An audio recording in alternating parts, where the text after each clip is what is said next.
You're listening to 12 Degrees Freely with Madeline Andrews, striving to level the playing field so people can be, do, and have the life they always wanted.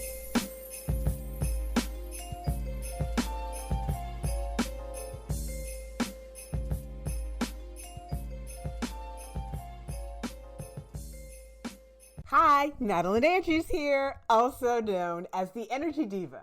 So, how did I get here? Well, I've had some information, great information, almost 30 years of research and hands-on experience, intriguing information that I've been wanting to share for quite some time. In the midst of it all, I wrote this book, Ultimate Alchemy, Using the Alchemy Science of the Past to Empower Your Life Today. And I thought about putting a program around the book. And then I thought, wait a minute, no one's going to understand this book, which some have already expressed to me, much less a potential program, unless I give a little more insight and background information. Okay, have you ever had this big aha, like, yes, this is it, this is the rabbit hole I'm going down? And not too long afterwards, you truly start to resonate with this feeling that maybe, just maybe, your life's purpose may be down that rabbit hole. Why you were drawn to certain experiences, why some experiences that you've had so far seem to be so in sync. Like you get a bit and then there's the next breadcrumb for you to follow. And then it's followed by the next lesson in experience and another breadcrumb and so on. And what's so cool about it? It may not come with this really loud introduction. You know how some people go, oh my gosh, I had this near-death experience happen to me, or this life-changing experience happened to me, or this big thing happened, and now it's my purpose to do such and such? Well, that's good for them and all. I'm just saying, it doesn't have to be that big and that loud for everyone. For me, I was in a Cobb County, Georgia library, browsing the shelves, looking for something, anything, to satisfy the curiosity of what's next after finishing undergrad. And to quietly find that someone had donated their Buckminster Fuller cosmography to that particular library that I happened to be searching in, that was pretty cool. And it just happened to be right after, while swimming laps in downtown Atlanta, some Morehouse swimming alumni hyped up this book called The Kabbalion by Three Initiates that I could get at this beautiful little hidden treasure bookstore called Avalon. More breadcrumbs.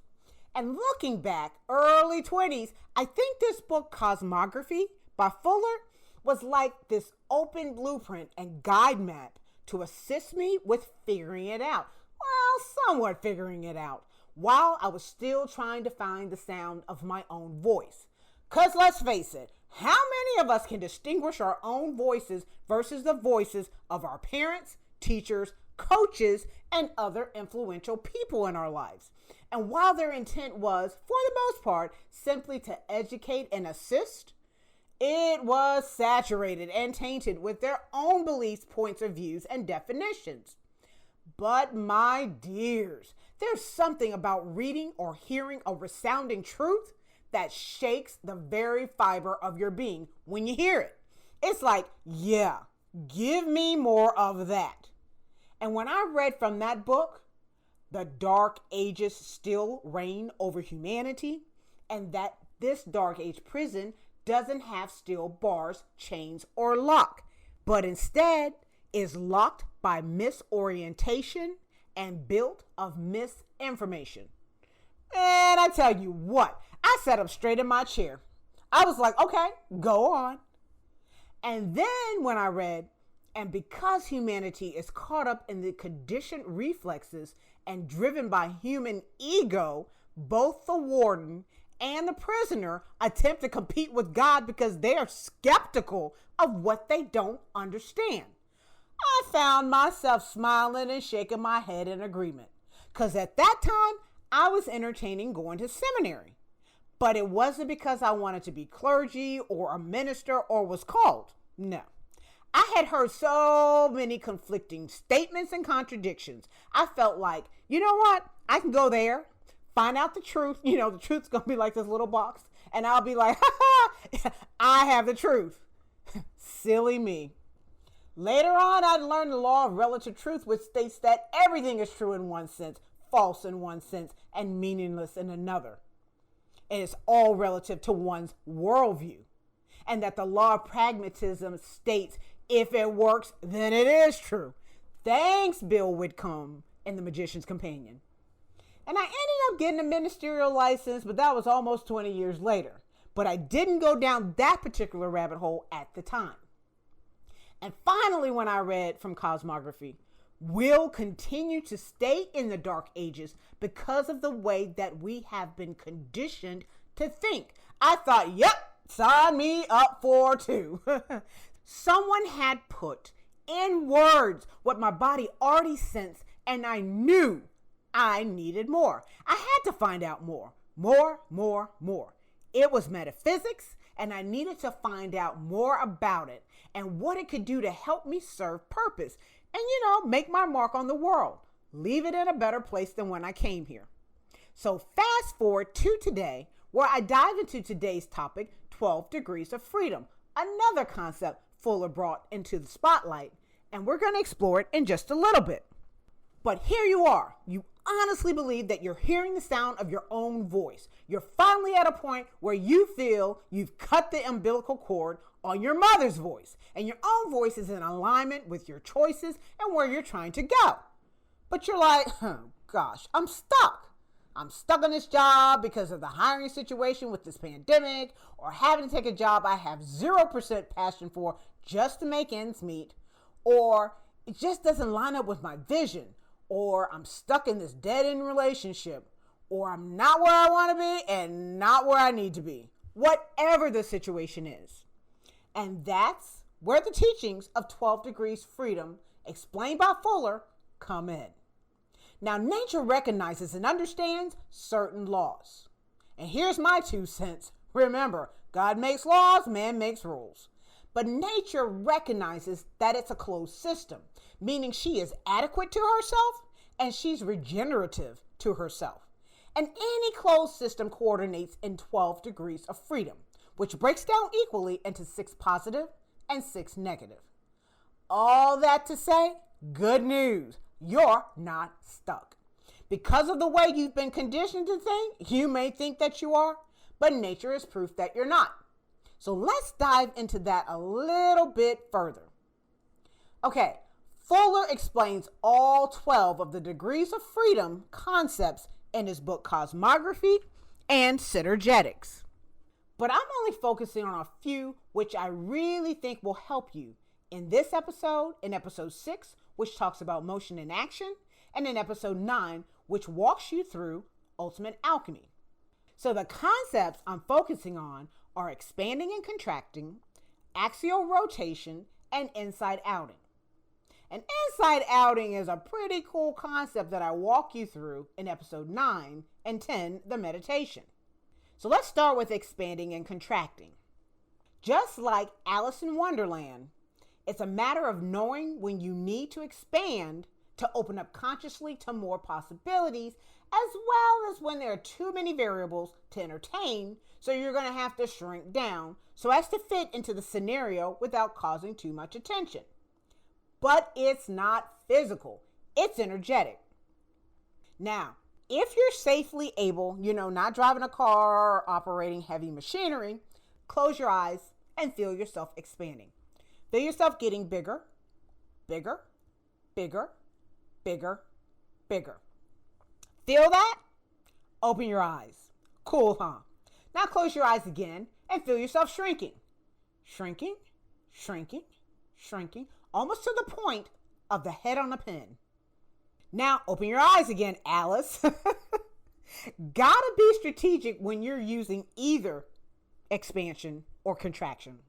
But another concept we have is axial rotation, which can cause an object to rotate about an axis and acquire angular acceleration. Man, what on earth am I talking about? Yeah, I would have turned this mess off if I had heard that before I started studying it. Next! Look at it this way. It's a twisting. ask yourself, just who am I being right now? Is it your authentic self, or are you role playing? What direction are you trying to go? Is who you're being getting you there? For this conceptual aspect, you're going to have to be willing to twist or rotate on an axis, with the axis being the real you, entertaining all aspects of the roles the authentic self can take on, which are countless impossibilities. And sometimes it can be so rare and foreign to you, you're going to have to take a quote unquote quantum leap, perhaps even a quantum leap of faith to get to those possibilities. And the primary conceptual degree of freedom that I mainly focused on when I wrote Ultimate Alchemy was Inside-Outing. And I talk about the process a little bit more in episode 9, Ultimate Alchemy. But when I wrote the book, I used the Tetrahedron as the basis for self-alchemy and self-transformation. And the reason I used the Tetrahedron, not to be confused with activating Merkaba, was because the Tetrahedron is the only platonic solid that can turn itself inside out. The whole concept of inside-outing is four-dimensional, which Buckminster Fuller explains is how the universe is, 4 dimensions. And what we would define as thinkable is outside out, but what we would define as space is inside out. So, look at the concept like this. If you were to take the confinement or the situation that you're in and reverse it by stripping it off and reverting it, you're inside-outing. Okay, let's go over a recap of the concept of energy and see how it ties in with the concept of inside-outing.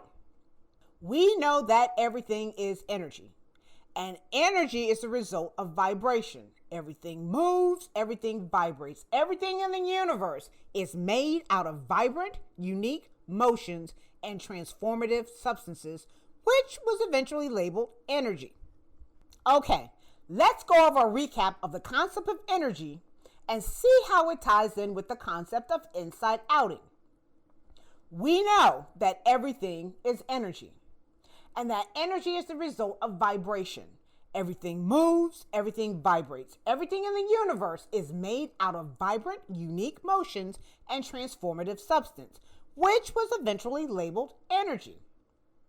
And in the simplest way to describe it, energy is a vibrational field of information. So if we take it a step further, when we as humans start to act upon this vibrational field of information, and we start putting it in a conditional fixed field, and we do that by naming it, defining it, keeping it this one way and one way only. This is this and nothing else, instead of keeping it in that natural field of potentiality. I'm sensing that this concept of inside-outing probably won't work. In fact, a person may not even be able to grasp the concept because it's four-dimensional and it's not dualistic or linear in nature. What it entails is that you allow the energy to express itself to the fullest extent and revert back on itself. In essence, it is alchemy. But if I'm giving an example, it's like watching a toddler on the playground. Barely has his footing, but he's exploring. He's open. Nothing is really fixed in consciousness yet. He's just exploring and fluid. Nothing permanently fixed. And then all of a sudden he falls. Nothing major, but it hadn't happened like that before. And he starts to cry. Mom is doing her best to console him, but it's not immediately working. And after a while, the crying is starting to come down a couple of notches. So mom puts the child down. But the child starts to amp up the crying again. And this time he wants no part of mom. He's trying to have the fullest extent of the expression of the experience before he reels it back in. And that reverting it back in hopes of having a different outcome and different experience is the essence of inside-outing. Like Fuller explains, sticking your hand inside of a latex glove, outside yellow, inside gray, and then pulling the hand out to expose the gray. And in doing so, different outside, different vibration, different experience. So that's why I use the tetrahedron to put energy concepts around. And in hearing these different concepts of freedom, 12 degrees of freedom, realize that movement beyond any situation or confine is possible, and staying fluid to the way the energy is presenting itself is opening you up to even greater possibilities. I'm Madeline Andrews, also known as the Energy Diva. Check out my website at madelineandrews.com or energydiva.com.